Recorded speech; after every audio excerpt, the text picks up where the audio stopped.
நீ செய், புறஜாதியர்களிடத்துல சுவிசேஷத்தை கொண்டு போய் சேருதான் பவுல பிடிச்சார். அங்க பவுல் சொல்ற, நானா போய் இயேசுவை வணங்கல, அவராலே நான் பிடிக்கப்பட்டேன். இன்னைக்கு அநேகர் அவராலே பிடிக்கப்பட்டோம்.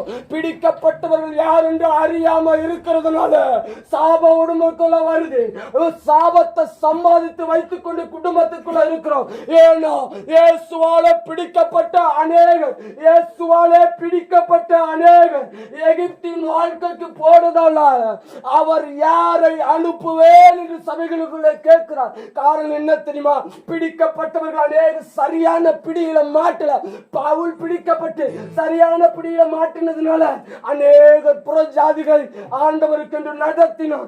இன்னைக்கு அநேகர் பிடிக்கப்பட்ட சபைகளுக்குள்ள சரியான மீட்பு இல்லை, சரியான பிடிதல் இல்லை. இயேசுவை சரியான புரிதலோடு யாரும் ஏற்றுக்கொள்ளவில்லை. இயேசுவை சரியான புரிதலோடு யாரும் ஏற்றுக்கொள்ளவில்லை. இயேசு சுகம் தருகிற தெய்வம் அல்ல. இயேசு உனக்கு விடுதலை தருகிற தெய்வம் அல்ல. இயேசு நித்திய ஜீவனை தருகிற தெய்வம், அற்புதத்தின் தெய்வம் அல்ல. இதுக்கு வியாக்கியானம் என்ன? டான்ஸ் ஆடுறதுக்குன்னு ஒரு கூட்டம் வரும். அந்த கூட்டத்துல சேர்ந்து வரலன்னா இயேசு உனக்கு நித்திய ஜீவனை தருவார். அந்த கூட்டத்தை சேர்ந்தவன் தான். இன்னைக்கு உன் கை கால் சுகமாகும், உனக்கு வியாதிகள் மாறியும். அது சுவிசேஷத்தின் ஒரு பகுதி தான். மீது முழு பகுதி என்ன தெரியுமா? அவர் வருவார். அவர் வருகிற நாளிலே தெசலோனிக்கேயர் புத்தகம் சொல்லுகிறது, திருடன் வருகிற விதமாய் வருவார். அன்றைக்கு ஆரவார தூதர்களோடு அவர் வருவார். வரும்பொழுது அவர் தூதர்களோடு வரும்பொழுது அவருக்கு எதிர்கொண்டு போக நான் தயாராக வேண்டும். அதைத்தான் பவுல் அங்கே எழுதுகிறார். இயேசு சுகம் தருகிற தெய்வம் தான். அது ஒரு பகுதி தான். 102 பகுதியா கூட வச்சுக்கலாம். இயேசு சுகம் தருகிறார், இயேசு விடுதலை தருகிறார் அப்படின்னு சுவிசேஷம் பிரசங்கிறதை விட்டுட்டு இயேசு இளைப்பாறுதலை தருகிறார், இயேசு உனக்காக நித்திய ஜீவனை தருகிறார், இயேசு உனக்காக பூமியில் இருக்கிறதை அல்ல அதற்கு மேன்மையான ஒரு கூடாரத்தை பரலோகத்தில் கட்டி வைத்துக் கொண்டிருக்கிறபடினாலே நீ மனந்திரும் என்று சொல்ல ஆட்கள் இல்லை. அதனால ஏசாயாவின் தீர்க்கதரிசிக்கிட்ட ஆண்டவர் போறாரு. இந்த இஸ்ரவேல் ஜனங்களை எகிப்திலிருந்து கூட்டிட்டு வரும்போது நல்லாதான் வந்தாங்க. செவிட்டு பயில்க நல்லா தான் இருந்தாங்க. சிரிச்சுக்கிட்டு தான் சபைகளுக்குள்ள வந்தாங்க.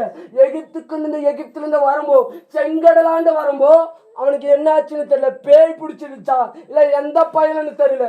எகிப்தில இருக்கும்போது நல்லவனாத்தான் இருந்தான். செங்கடலாண்டு வரும்போது மனம் மாறி போயிட்டான். எகிப்தில இருக்கும்போது நான் தான் பிடிச்சுங்க கூட்டிட்டு வந்தேன். செங்கடலாண்டு வரும்போது எவன் அவனை பிடிச்சான்னு தெரியல. Be careful. இன்னைக்கு ஆண்டவர் உங்களை பிடித்திருக்கிறது நோக்கம் யார அனுப்பணுங்கிறதுக்காக ஒரு சர்வே சொல்லுது. தமிழ்நாட்டில் மொத்தம் 17,000 18,000 சபை மாத்திரம் தான் இருக்கு. அப்படின்னா 18,000 மிஷினரிகள் மாத்திரம் தான் இருக்கிறாங்கன்னு அர்த்தம். இங்க ஆட்கள் இல்லைன்னு, ஒரு கிராமத்துக்கு ஆட்கள் இல்லை, இந்த மலை தேசத்துக்கு ஆட்கள் இல்லை. என்னுடைய வேலையை தவிர நான் செய்கிற வேலை போக மீதி நேரம் ஒருவருக்கு நான் சுவிசேஷத்தை அறிவிக்கிறவனாய் மாறணும். ஒருவனுக்கு நான் ஆண்டவரை குறித்து சொல்லுகிறவனாய் மாறணும். ஆண்டவர் வியாதியில் உள்ளவனுக்கு இயேசு உனக்கு நித்திய ஜீவனை தருவார்னு சொல்லி சபைகளுள்ள சேர்க்கணும். சபைகளுள்ள சேர்த்துட்டு நான் அன்றைக்கு பவுல் சொல்லுவா தீமோத்தேயுடைய புஸ்தகம் 2 தீமோத்தேயுடைய புஸ்தகம் அதனுடைய கடைசி அதிகாரத்திலே நான் ஓட்டத்தை ஓடினேன், விசுவாசத்தை காத்துக்கொண்டேன், இது முதல் நீதியின் கிரீடம் எனக்காக வைக்கப்பட்டிருக்கிறது. அந்த நீதியின் கிரீடத்துல பவுலுக்கு எத்தனை முத்துக்கள் ஒத்த முடியும் தெரியுமா? அதுபோல நிறைய முத்துக்களை சம்பாதிச்சாலும் ஒட்ட முடியாது. காரணம் என்ன தெரியுமா? பவுல் புறஜாதிகள் இடத்திலே போய் சுவிசேஷம் சொன்னது அநேகம் யோவான் யூதர்களுக்கு சொல்லி இருக்கலாம். பேதுரு யூதர்கள் மத்தியில சொல்லி இருக்கலாம். ஆனா பேதுருவை இயேசுவின் பக்கத்தில் இருந்தவனை காட்டிலும் இயேசுவை அறியாதவனை கொண்டு போய் பயன்படுத்துறது மிகவும் அதிகம். அதனால தான் பேதுருவை ஆண்டவர் பயன்படுத்தாம பவுலை கொண்டு புறஜாதிகளை பயன்படுத்துவாரனா? இங்க பவுல் சொல்லுகிறது போல அறியாதவனுக்காக நான் பிடிக்கப்பட்ட பிடிக்கப்பட்டேன். இயேசுவை விசுவாசிக்காதவனுக்காய் நான் பிடிக்கப்பட்டேன். இயேசுவை அறியாத மலை தேசத்திற்கு நான் பிடிக்கப்பட்டேன். கர்த்தரை குறித்து ஒன்னும் கேள்விப்படாத இருக்கிற அநேகருக்காய் நான் பிடிக்கப்பட்டேன். அநேகருக்காய் நான் அனுப்பப்பட்டேன். பவுல் சொல்றார், அவரை கேட்டார் என்கிட்ட, யார் எனது காரியமாய் போவான்? பவுல் சுவிசேஷத்தை ரட்சிக்கப்படும் பொழுது கிறிஸ்தவர்களை துன்பப்படுத்தத்தா போனா. ஆனா அங்க நடந்தது வேற. கிறிஸ்தவர்களை துன்பப்படுத்த போறவன கிறிஸ்துவோடு துன்பத்தை சகிக்க வைப்பாரனா? இன்னைக்கு கிறிஸ்துவோடு இருக்கிற என்னையும் ஆண்டவர் பாடுகளை சகிக்க வச்சு அநேக ஆத்துமக்கள் சபைகளுக்குள்ள மாத்திரம் அல்ல, பரலோகத்திலே சேர்க்கத்தா ஆண்டவர் இன்னைக்கு சபையோடு கேட்கிறார், யாரை நான் அனுப்புவேன்? யார் எனது காரியமாய் போவா? யார் எனது காரியமாய் போவா? யார் நான் அனுப்புவேன்? இன்னைக்கு தேசத்துல விடுவிக்க ஆட்கள் இல்லை, இயேசுவை கொண்டு போக ஆட்கள் இல்லை. மறுபடியும் இதே வாரத்தோட ஆண்டவர் இருக்கிறார். மலை பட்டணத்துல உண்மையுள்ள ஒரு சுவிசேஷகன் இல்லை, உண்மையுள்ள ஆண்டவரை வார்த்தையை பிரசங்கிக்கிறவன் இல்லை. யார் போவா? யார் போவா? கடைசியா ஒன்னு மாத்திரம் உங்களுக்கு சொல்றேன். ஆண்டவரால் பிடிக்கப்பட்டவன், ஆண்டவரால் அனுப்பப்பட்டவன் எப்படி இருப்பான் தெரியுமா? ராஜாக்கள் புஸ்தகம் 2 ராஜாக்கள் புஸ்தகத்துல இருக்கு.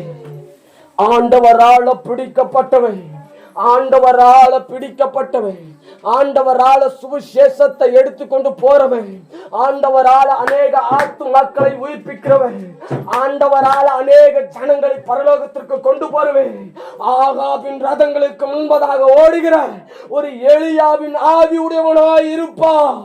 ஏன் தெரியுமா? ஆகாபின் ரதங்களுக்கு முன்பதாக எலியா ஓடுறா.